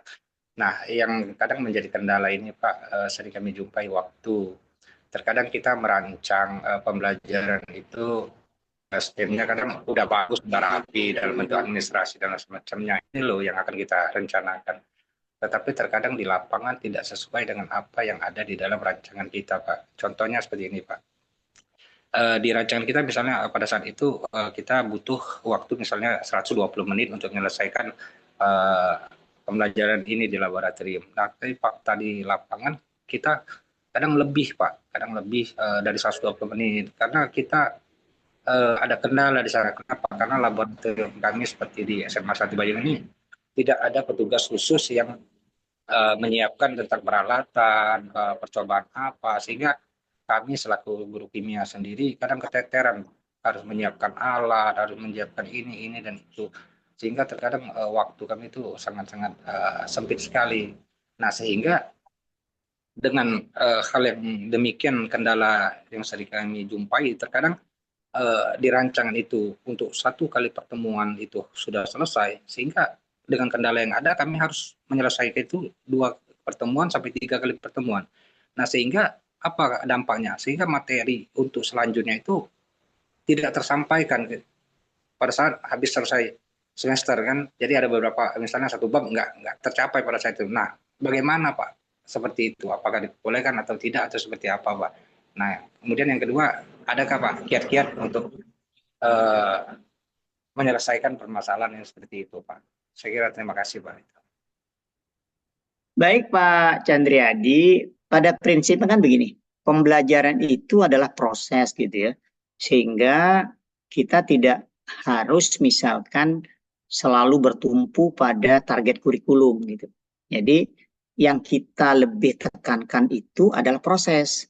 Jadi kalau saya misalkan kalau katakanlah gini, pembelajaran mendalam itu kadang fokusnya apa kan gitu, kan perbaikan pada suasana dan proses untuk memunculkan prinsip pembelajaran yang berkesadaran, bermakna, menggembirakan gitu. Jadi itu dulu yang kita bangun. Jadi kalau saya mengajar Bapak Ibu, kita memulai membangun itu dari emosionalnya dulu. Jadi emosionalnya dulu kita bangun dengan memunculkan prinsip bermakna, berkesadaran. Maka dengan mengajukan pertanyaan tadi Pak, why, how, not, why, how, kemudian what gitu ya.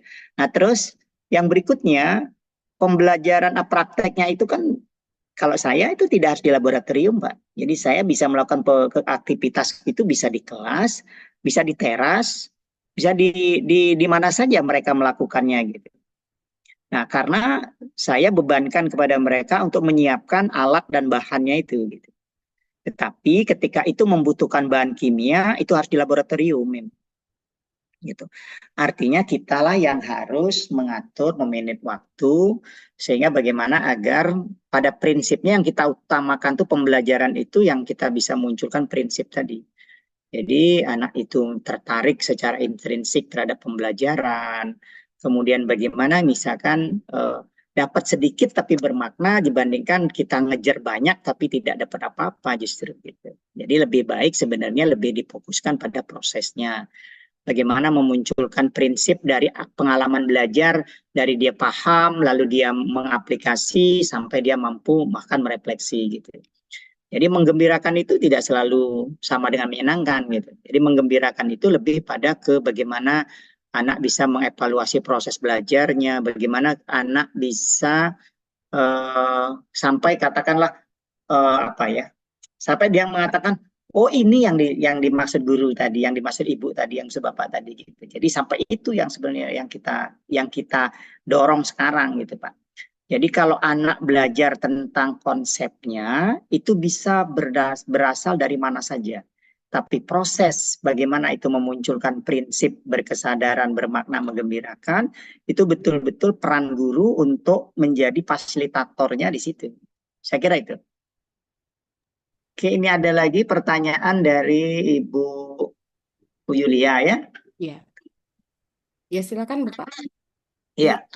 Jika diperbolehkan menggunakan internet, ada kemungkinan beberapa kelompok akan memiliki langkah kerja yang sama. Bapak Ibu bisa jadi, ya, Bu Yulia bisa jadi langkah kerjanya sama gitu. Tetapi ketika dia menggunakan bahan yang berbeda, kemudian katakanlah kalau misalkan alat yang berbeda, bahan yang berbeda, bisa jadi hasilnya juga berbeda. Gitu. Artinya tidak juga harus kita larang jika sama.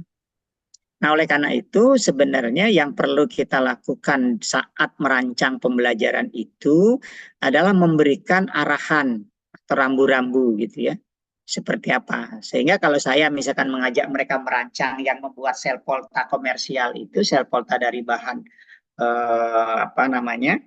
bahan di sekitar itu, prinsipnya ada 3 saja. Kalau dia sudah tahu alat dan bahan yang digunakan, dia tahu langkah kerja yang akan diperlukan atau yang akan diikuti gitu. Dan berikutnya adalah dia tahu sudah merancang bagaimana sih menggambar, maka saya minta gambar gitu, buat gambarnya. Nah, seperti itu. Baik, Bapak Mungkin ada satu lagi, ada ya. dari Bu Yulia. Silakan Bu Yulia. Ya, terima kasih Bu. Ibu mohon maaf izin masih off kamera karena masih Oke, ya, hujan-hujan. ya. Lanjutkan yang tadi. Nah, Oh ya. saya pernah memakai juga untuk kelas 10 yang mana waktunya 3 JP kan Pak. Nah, Iya. biasanya itu untuk proses mereka merancangnya itu saya laksanakan di luar jam belajar. Sehingga tadi pertanyaannya mereka merencanakan dulu, terus nanti kan lapor Pak, dilaporin ke kita, nanti kita ACC atau tidak. Nah, Iya, itu iya. yang sering terjadi itu Pak, mereka sama karena sumber internetnya sama, alat bahan dan semuanya sama. Nah, selama ini kebijakan saya yang ACC pertama adalah pemilik langkah kerjanya. Kira-kira apakah itu tepat atau sebaiknya bagaimana Bapak? Terima kasih. Baik, jika itu dirasa untuk melatih mereka untuk kreatif, kemudian bertanggung jawab, kemudian melatih kemandirian, itu juga diperbolehkan, Bu. Gitu. Artinya siapa yang duluan menyampaikan rancangan, itulah kita jadikan sebagai misalkan ini yang disetujui. Ketika nanti ada yang sama, boleh mengganti. Gitu. Itu juga tidak masalah, Bu. Jadi artinya tergantung dari kita di kelas sih memberikan mengambil keputusan seperti apa. Karena kan fokusnya itu bukan kepada prosedur yang dibuatnya, tapi bagaimana dia nanti mampu setelah dia membuat sebuah prosedur, dia membuat rancangan, dia menguji coba, dan kemudian dia mampu merefleksikan dari hasil ujinya gitu.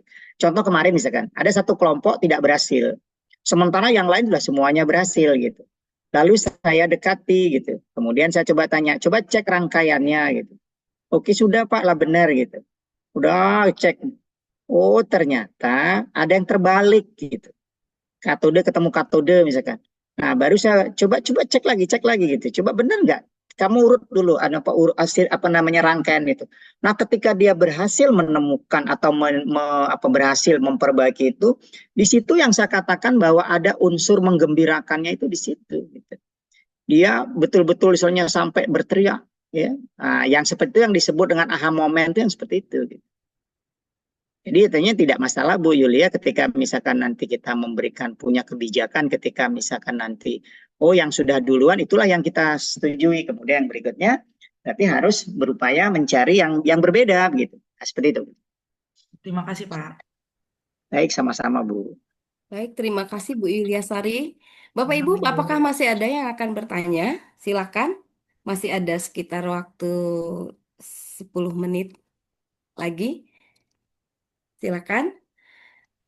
Pak Gede, Kalau begitu, kalau dilihat dari pembelajaran mendalam, penerapan sistem ini kelihatan sekali pada prinsip pembelajaran mendalam itu di prinsip yang 3M ya Bapak.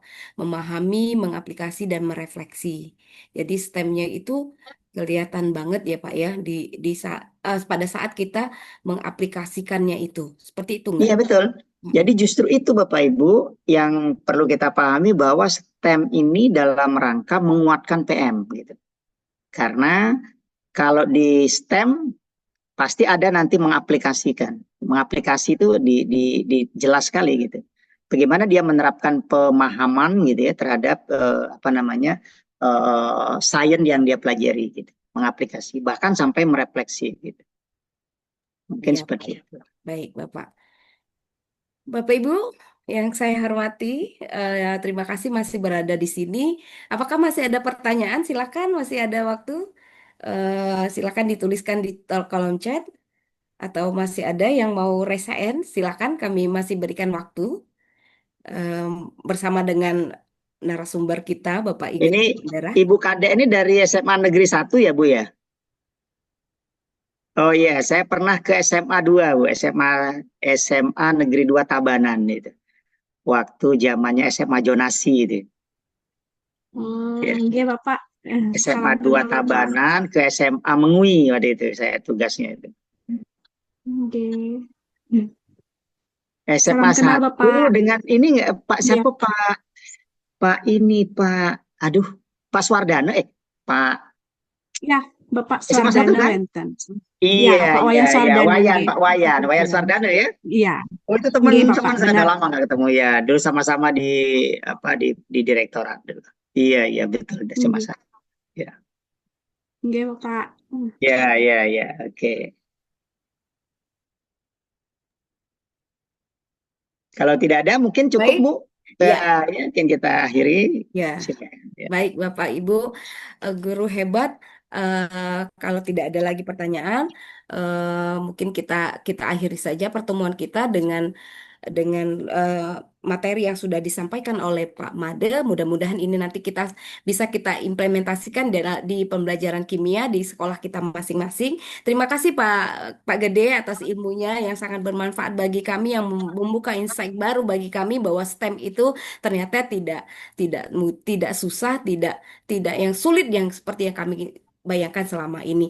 Baik, Bapak Ibu guru, terima kasih atas perhatiannya, terima kasih atas sudah kehadirannya hari ini, Pak Hisan. Terima kasih Pak Hisan dan Bapak guru hebat, guru kimia yang berada dimanapun Bapak Ibu berada. Terima kasih. Saya Mimi Wahyuni sebagai moderator hari ini. Saya ucapkan terima kasih. Mohon maaf kalau ada kesalahan. Saya akhiri. Wabillahi taufik wal hidayah. Wassalamualaikum warahmatullahi wabarakatuh. Waalaikumsalam warahmatullahi wabarakatuh. Terima kasih Bapak Ibu.